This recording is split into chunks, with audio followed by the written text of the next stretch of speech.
सभ्यता की शुरुआत से ही एपोकैलिप्स को एक भगवान के रूप में पूजा गया है। मार्वल के एक्स-मैन यूनिवर्स का पहला और सबसे शक्तिशाली म्यूटेंट, जिसने कई अन्य म्यूटेंट्स की शक्तियां हासिल कर लीं और अमर व जेय बन गया।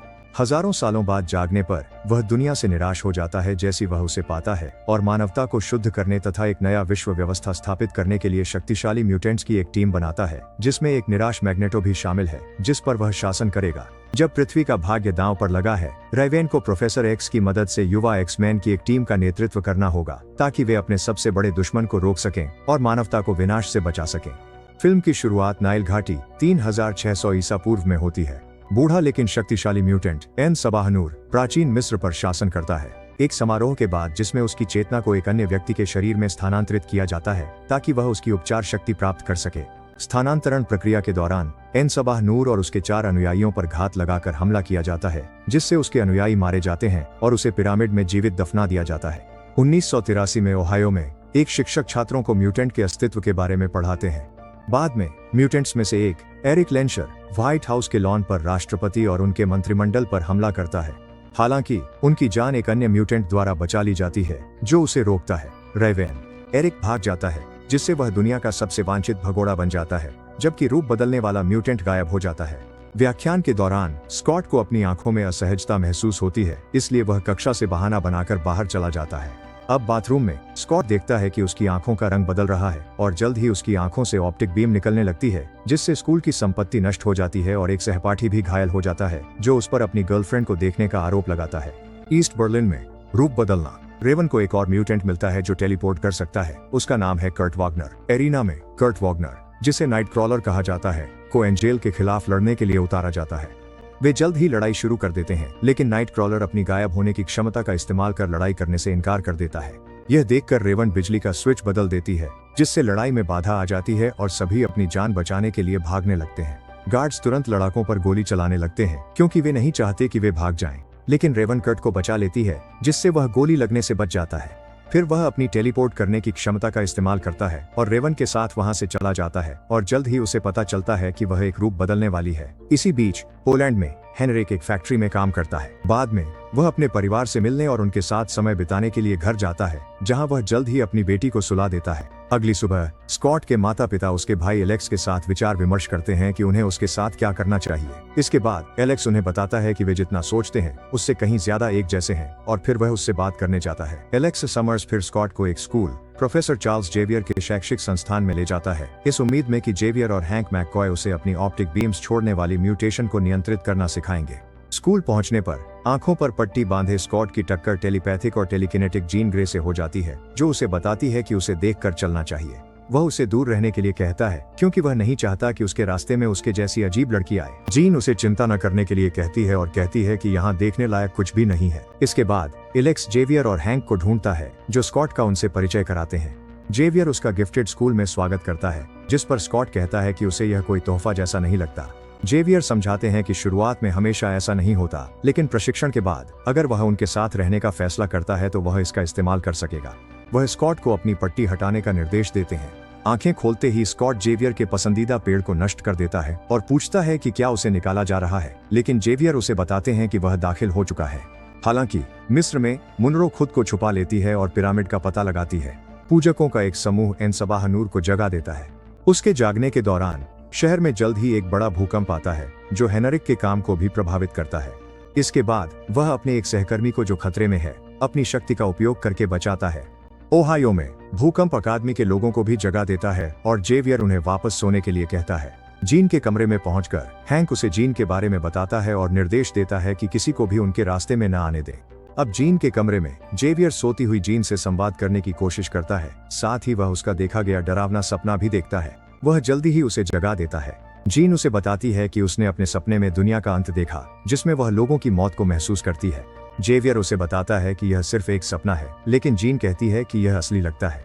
इसके बाद जेवियर उसे समझाने की कोशिश करता है कि उसका दिमाग अब तक का सबसे शक्तिशाली है, जिसमें वह खुद को किसी भी चीज के लिए मना सकती है। लेकिन जीन उससे सहमत नहीं होती। वह कहती है कि यह उसके मन पढ़ने या टेलीकिनेसिस के बारे में नहीं है, बल्कि उसके अंदर कोई और चीज है, जैसे कोई अंधकारमय शक्ति जो आग की तरह बढ़ रही है। वह उस पर आरोप लगाती है कि उनकी ट्रेनिंग के बावजूद वह बेहतर नहीं हो रहा है और उसे डर है कि वह आगे चलकर किसी को चोट पहुंचा देगी, लेकिन जेवियर उसे यकीन दिलाता है कि वह ठीक रहेगी। उसके कमरे से बाहर निकलने के बाद हैंक्स जेवियर को उस कंपन ऊर्जा के उछाल के बारे में बताता है जिसे मशीनों ने 1 मीटर से पकड़ा था। वह उसे बताता है कि यह जीन ने नहीं बनाया, बल्कि वह उस उछाल पर प्रतिक्रिया कर रही है क्योंकि कुछ और शुरू हो गया है। इसके बाद हैंक्स उसे बताता है कि उन्होंने इस स्रोत को दुनिया के दूसरे छोर काहिरा, मिस्र से पकड़ा है, इसलिए वह उम्मीद करता है कि जेवियर इसे देख सके। फिर जेवियर अपना इलेक्ट्रिकल हेलमेट पहनता है जो उसे यादों में जाने में मदद कर सकता है। इसे पहनने पर वह देखता है कि मोइरा मैकटैगर्ट लैंगली लौट रही है ताकि एक रिपोर्ट सौंप सके।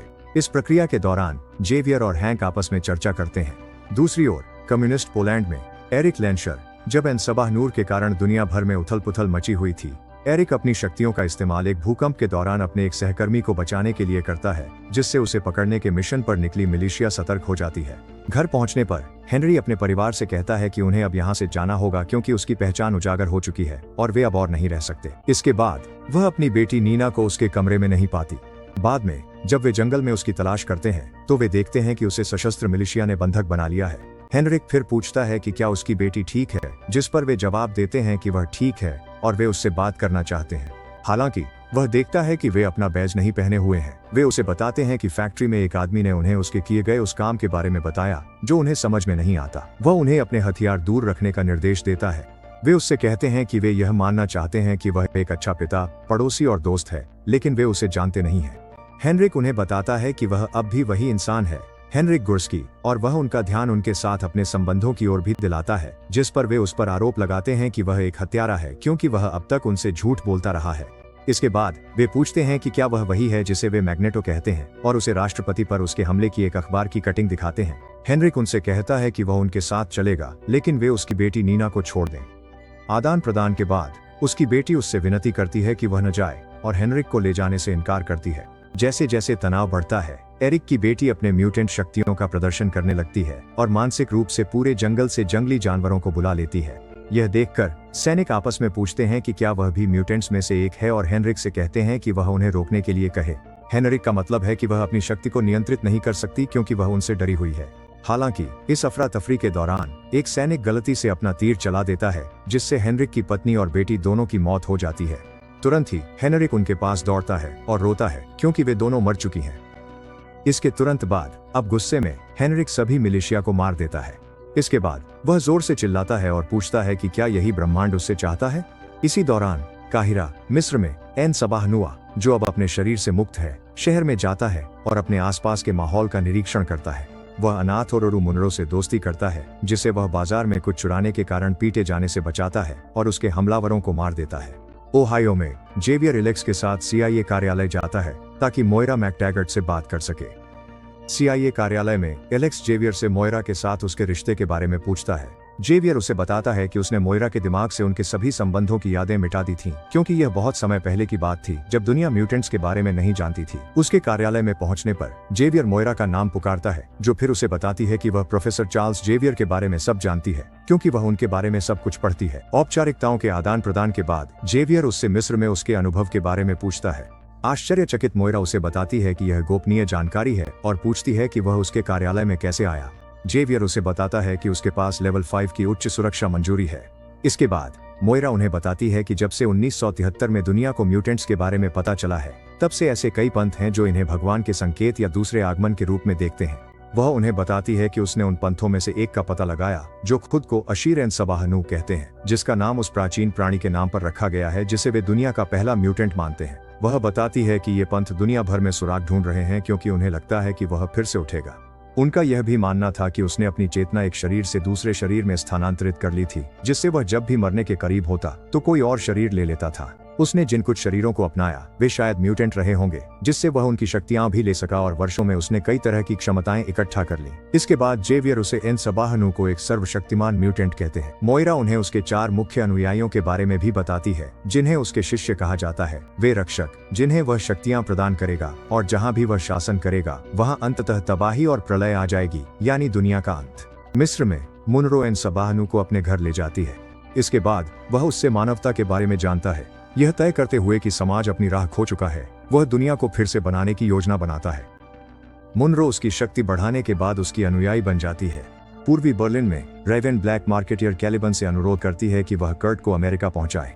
कैलिबन उसे बताता है कि वह जानता है कि वह कौन है, जिस पर रेवेन उससे कहती है कि वह अपने मानसिक शक्ति वाले से पूछे कि अगर वह उसे यूं ही तंग करता रहा तो उसके साथ क्या होगा। इसके बाद कैलिबन उसे रेवेन के पुराने दोस्त हेनरिक के बारे में जानकारी देता है, जो पोलैंड में है और जिसकी जाग के दौरान उसने बहुत से लोगों को मार डाला है, जिनमें उसकी मृत पत्नी और बच्चा भी शामिल है। यह सुनकर रेवेन कर्ट से पूछती है कि वह कितनी तेजी से भाग सकता है और उसे लेकर वहां से निकल जाती है। इसी बीच ओहायो में हैंक स्कॉट को एक वैज्ञानिक चश्मा देता है, जो उसे देखने और अपनी शक्तियों को नियंत्रित करने में मदद कर सकता है। चश्मा पहनने के बाद स्कॉट जीन को देखता है और हैंक से पूछता है कि वह कौन है। हैंक उसे बताता है कि वे मिल चुके हैं और उसे उनकी मुलाकात की कहानी सुनाता है। इसके बाद स्कॉट जीन के पास जाता है, जो उसे बताती है कि वह अकेला नहीं है जिसके पास ऐसी खास शक्तियां हैं जिन्हें वे नियंत्रित नहीं कर सकते। बाद में हैंक स्कूल में रेवेन को देखता है। हैरान हैंक रेवेन का उसके नए रूप के लिए स्वागत करता है। वहीं रेवेन भी उसे बताती है कि वह भी अब पहले जैसा नहीं दिखता। इसी दौरान कर्ट खुद को हैंक से मिलवाता है। अब बर्लिन में एन सबाह नुआ मुनरो के साथ कैलिबन से मिलने जाता है। वह कैलिबन से कहता है कि वे म्यूटेंट्स की तलाश में है, लेकिन कैलिबन उसे कोई जवाब नहीं देता।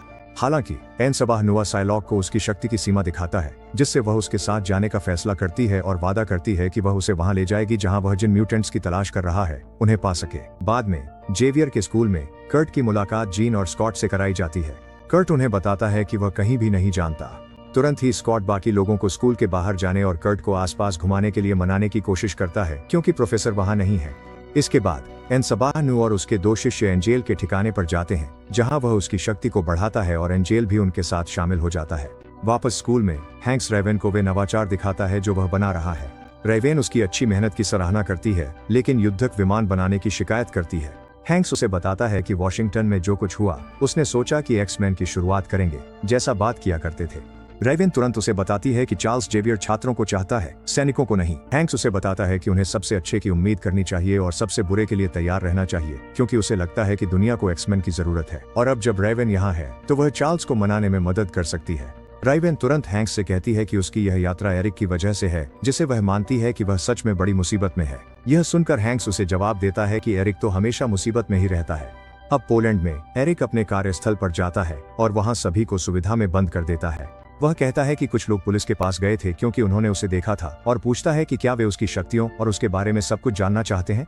इसके बाद वह कहता है कि वह उन्हें दिखाएगा और उनसे कहता है कि वे उस व्यक्ति के बारे में सोचें जिसे वे अपनी जिंदगी में सबसे ज्यादा प्यार करते हैं, क्योंकि अब उस व्यक्ति को दर्द के साथ जीना कैसा होता है यह महसूस कराने का समय आ गया है। इसके तुरंत बाद एक कर्मचारी उसका नाम लेकर उसे पुकारता है और उससे विनती करता है कि वह उन्हें मत मारे। वह जवाब देता है, मेरा नाम हेनरिक नहीं है बल्कि मैग्नेटो है। इसके तुरंत बाद एन सबाह नुआ अपने 3 अनुयायियों के साथ उसके पीछे प्रकट होता है। उनकी आमद को देखकर वह उनसे कहता है कि एन सबाह के उन्हें मारने के बाद कोई भी उसे इन लोगों को मारने से न रोके, और एन सबाह से कहता है कि वह उनके लिए वहां है। इसके बाद वह उससे कहता है कि आओ और देखो कि उसने उसके लिए क्या योजना बनाई है, और वे सभी वहां से चले जाते हैं। एन सबाह न्यूआ एरिक को ऑशविट्ज ले जाता है, जहां एरिक की शक्ति का जन्म हुआ था और उसके लोगों का नरसंहार हुआ था। एरिक पूछता है कि एन सबाह कौन है, यह कहते हुए कि उसे इस जगह नहीं लाना चाहिए था। वह यह भी पूछता है कि जब उसका परिवार मारा जा रहा था तब वह कहाँ था। एन सबाह नु उसे अपनी कहानी, अपने कष्टों के बारे में बताता है, यह कहते हुए कि अब वह उसके लिए यहाँ है और उसे अपनी शक्तियों की असली सीमा दिखाता है। एरिक कैंप को नष्ट कर देता है और एन सबाह नुआ के साथ शामिल हो जाता है। इसके बाद एक और म्यूटेंट खबरों में मैग्नेटो के बारे में देखता है, जहां उसकी मां उसे हिदायत देती है कि उसे ढूंढने की कोशिश न करे, क्योंकि इसका अंजाम बुरा होगा। जेवियर जल्द ही मोइरा और एलेक्स के साथ स्कूल लौट जाता है। संस्थान पहुंचने पर वह रेवेन को देखता है, जो उसे एरिक के बारे में जानकारी देती है। इसके बाद जेवियर एरिक से संपर्क करने की कोशिश करता है, जिसमें प्रक्रिया के दौरान एन सबाह नु दूर से सेरेब्रो, वह उपकरण जिसे जेवियर म्यूटेंट्स को खोजने के लिए इस्तेमाल करता है, को एक्सेस कर लेता है। इससे जेवियर को मजबूरन सभी वैश्विक महाशक्तियों को अपने पूरे परमाणु शस्त्रागार को अंतरिक्ष में लॉन्च करने के लिए कहना पड़ता है, ताकि एन सबाह नु की योजना में कोई हस्तक्षेप न हो सके। वह और उसके 4 घुड़सवार संस्थान में पहुंचते हैं और जेवियर का अपहरण कर लेते हैं। उन्हें रोकने की कोशिश में एलेक्स एक विस्फोट कर देता है, जिससे हवेली नष्ट हो जाती है। पीटर मैक्सिमॉफ वहां पहुंचता है और अपनी सुपर स्पीड का इस्तेमाल करके सभी को बाहर निकाल देता है, सिवाय एलेक्स के, जो विस्फोट में मारा जाता है। कुछ ही देर बाद स्कॉट, जीन और कर्ट संस्थान पहुंचते हैं ताकि हुए नुकसान को देख सकें। हैंक स्कॉट को बताता है कि उसका भाई एलेक्स नहीं बच सका क्योंकि वह टक्कर के समय सबसे करीब था, जिससे स्कॉट का दिल टूट जाता है। इसके बाद कर्नल विलियम स्ट्राइकर की सेना हैंक, रेवन, पीटर और मोइरा को पकड़ लेती है और पूछताछ के लिए ले जाती है। स्कॉट, जीन और कर्ट यह देखकर जीन की मदद से कर्ट की शक्ति का उपयोग करते हैं और विमान के अंदर अपने साथियों के पास टेलीपोर्ट कर जाते हैं। इसी बीच जेवियर जागता है और जल्दी ही देखता है कि एन सबाह नूर उसे किसी और से संपर्क करने से रोक रहा है। एन सबाह नूर उसे बताता है कि वह अपनी शक्ति से दूसरों के दिमाग को ढाल सकता है, जो कि उसके जीवन में प्राप्त कई उपहारों में से एक है। वह जेवियर से कहता है कि किसी के दिमाग के अंदर देखना और उसे नियंत्रित करना उसकी उद्धारक शक्ति है। जेवियर एरिक से पूछता है कि क्या वह मानवता की हत्या और विनाश में भाग लेना चाहता है। एरिक उसे बताता है कि जेवियर के तरीके से जो वह जानता है वह काम नहीं करता। हालांकि जेवियर उसकी सोच बदलने की कोशिश करता है और उसे बताता है कि उसके अंदर अब भी अच्छाई बाकी है और वह महान काम कर सकता है, लेकिन एरिक उसे बताता है कि उसने अपनी सारी अच्छाई अपने परिवार के साथ दफना दी है। दूसरी ओर हैंक, जो अब अपनी म्यूटेंट रूप में अन्य बंदियों के साथ है, एक इलेक्ट्रिक पिंजरे में जागता है। कर्नल पूछता है कि जेवियर कहाँ है, क्योंकि मानसिक घटना संस्थान से निकली थी। तुरंत मोइरा उसे बताती है कि उसे जेवियर की नहीं बल्कि उस दूसरे शक्तिशाली प्राणी की चिंता करनी चाहिए, जिसमें रेवेन उनकी रिहाई के लिए सौदा करने की कोशिश करती है, लेकिन वह उन पर विश्वास करने से इनकार कर देता है। इसके बाद हैंक पूछता है कि मोइरा का चार्ल्स से भी ज्यादा शक्तिशाली किसी के बारे में क्या मतलब है। इसी बीच जीन, स्कॉट और कर्ट अपनी बचाव योजना बनाते हैं। एन सबाह नूर जेवियर से कहता है कि वह हर जीवित दिमाग को एक संदेश भेजे, जिसमें वह उन्हें उस विनाश के बारे में बताए जो वह जल्द ही पृथ्वी पर लाने वाला है। इसके बाद पीटर रेवेन से पूछता है कि क्या वह मैग्नेटो को जानती है, लेकिन वह कहती है कि वह पहले जानती थी, अब नहीं। पीटर खुलासा करता है कि एरिक उसका पिता है, जो उसके जन्म से पहले उसकी मां को छोड़ गया था। रेवेन उससे कहती है कि उसे उम्मीद है कि वे उसके पास पहुंचने में बहुत देर नहीं करेंगे। इसके तुरंत बाद जेवियर हर जीवित दिमाग से संवाद करना शुरू कर देता है और एन सबाह नूर का संदेश दुनिया तक पहुंचाता है। इस प्रक्रिया में वह जीन को एक गुप्त संदेश भेजता है जिसे वह जल्दी ही समझ लेती है और स्कॉट और कर्ट दोनों को बताती है कि उसे पता है वे कहाँ हैं। इसके बाद वे स्ट्राइकर के प्रयोग वेपन एक्स वुल्वरिन की मदद से अपने साथियों को ढूंढते, बचाते और मुक्त करते हैं, जिसकी यादें जीन आंशिक रूप से वापस लाती हैं। एरिक अपनी शक्तियों का उपयोग करके पृथ्वी के चुंबकीय क्षेत्र को बदल देता है, जिससे ग्रह नष्ट होने लगता है। एन सबाह नूर जेवियर के शरीर में अपनी चेतना स्थानांतरित करने की योजना बनाता है ताकि वह उसकी मानसिक शक्तियां प्राप्त कर सके। जेवियर जीन और अन्य लोगों को एक टेलीपैथिक आपातकालीन संदेश भेजता है, जो काहिरा जाते हैं ताकि एन सबाह नूर और उसके म्यूटेंट्स से लड़ सके। वे जेवियर को बचाते हैं और एक विमान में भाग जाते हैं। जब एंजेल और साइलॉक विमान पर हमला करते हैं तो नाइटक्रॉलर अपने दोस्तों को टेलीपोर्ट कर देता है। साइलॉक सुरक्षित कूद जाती है, लेकिन एंजेल विमान दुर्घटना में मारा जाता है।